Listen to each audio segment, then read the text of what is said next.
1984 is about totalitarianism. A totalitarian government is one that tries to control every aspect of life. How people spend every minute of their time, even in private, who they can associate with, what they're allowed to say. A totalitarian government even tries to control what people think and what they believe. George Orwell wrote 1984 in the late 1940s. What he knew about totalitarianism was based on the Soviet Union and Nazi Germany. Those governments had come into being not that long before, and they weren't very well understood yet. What Orwell was trying to do with 1984 was to give his readers a clear picture of what life would be like if a free country like England were under totalitarian rule. 1984 takes place in London. The London in the book is a depressing place. There's never enough to eat, the food's disgusting, there aren't enough clothes or shoes or anything to go around, and the city is pretty dilapidated, except for these giant pyramid-shaped government buildings that rise above the landscape. There's some sort of war going on, though no one really understands what it's about. Rockets frequently explode in the streets and blow people to bits. The worst part is that the government is always watching everything people do. There are these posters of Big Brother, who's supposedly the leader of the government, that say, "Big Brother is watching you." There are thought police who have hidden cameras and microphones literally everywhere. The government can watch you in your home, through your TV screen, and you're not allowed to turn your TV off, ever. There are a lot of things you're not allowed to do in this society, and if you do them, the police might take you away and throw you into a forced labor camp. You're not allowed to have close friends, you're not allowed to be in love, you can't date or have sex with someone you like. You're basically supposed to save all your emotional energy for the party being the government. Then there are things you have to do.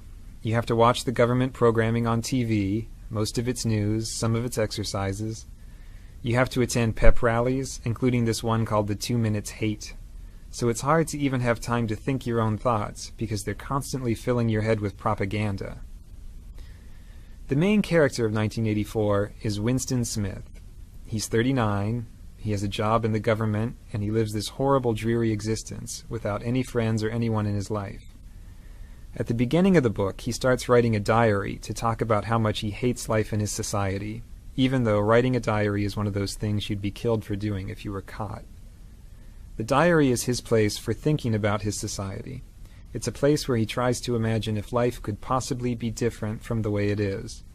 There's no way for him to know if things were ever different before, because the government has changed all the records of the past and rewritten all the history books. At the beginning of the novel, there are two other people who matter to Winston, and he doesn't even know either of them. One of them is Julia. Julia is this attractive young woman who works in the same building as him. She's some kind of mechanic.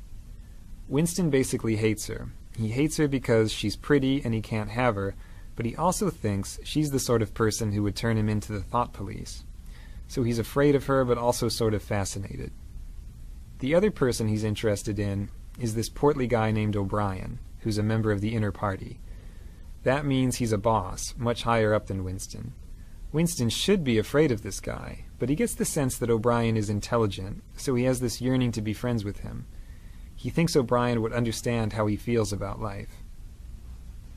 The book takes a turn one day when Julia slips Winston a note that says, "I love you." This note completely rocks Winston's world. Of course he's interested. He can't wait to get in touch with her. But it's very hard for them to say 2 words to each other in private with all these spies and cameras everywhere. Finally, they do manage to get out to the country, and they start this mad love affair. The love affair makes them both very happy. It's dangerous because they could be killed or sent to labor camps if they get caught, but that makes it more exciting. At last, Winston has someone who understands him and who hates the party as much as he does. But Winston needs to go that extra step. He's rebelling against the party privately by having the secret affair. Now he wants to go to the next level and be an active rebel against the government. He gets his chance one day, when O'Brien invites him to his apartment to look at something work-related. Winston takes a leap of faith and guesses that O'Brien must be part of the rebellion, because no one invites people over to their home. It just isn't done. So he and Julia go to O'Brien's house and confess that they want to be rebels, and O'Brien says, "Yes, I'm a rebel too," and we all read this book that explains why things are the way they are. Winston reads the book, and he's blown away by it. Unfortunately, right after he reads it, the thought police bust in and arrest him and Julia and carry them off to the Ministry of Love to torture them. So we learn that O'Brien wasn't a rebel after all. He just wanted to catch Winston. In the Ministry of Love, they torture Winston in all sorts of horrible ways. They break his bones and his teeth, they use electric shock, they starve him, and on and on. He tells them everything he knows, he confesses to everything they ask him, and he tells them everything he knows about Julia. After torturing him over and over, O'Brien finally tells Winston what it is that the government really wants. What they want is to have total power over the minds of people like Winston. They want people like Winston to say 2 + 2 = 5 and really believe it, not just say it to avoid a beating. For the government, it's purely an exercise in power.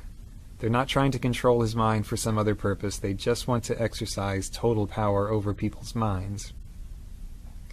They finally do break Winston completely, in this place called Room 101, where they do whatever it is you're most afraid of. They lock his face into a cage and threaten to let these rats eat their way through his face. He has a phobia of rats, so he loses it and says, "Do it to Julia, not me," which is a complete betrayal of what's most important to him. The government has taken his last shred of integrity. After he does that, they let him and Julia go. The thought police don't care about them anymore. The two of them meet on the outside, but they can't love each other anymore. Winston and Julia are basically broken people after they get out. Winston has changed to the point that he doesn't even want to think about anything that might be rebellious. He just sits in a cafe listening to the news and smiling. The last words of the novel are, "He loved Big Brother." So, one of the points the book makes is that a human being can be broken down completely until he'll believe whatever you tell him, even if it's that 2 + 2 = 5. At the same time, the book has a positive message, which is that it's really hard to get inside someone's head to that extent. The government has to go to incredible lengths to brainwash Winston successfully.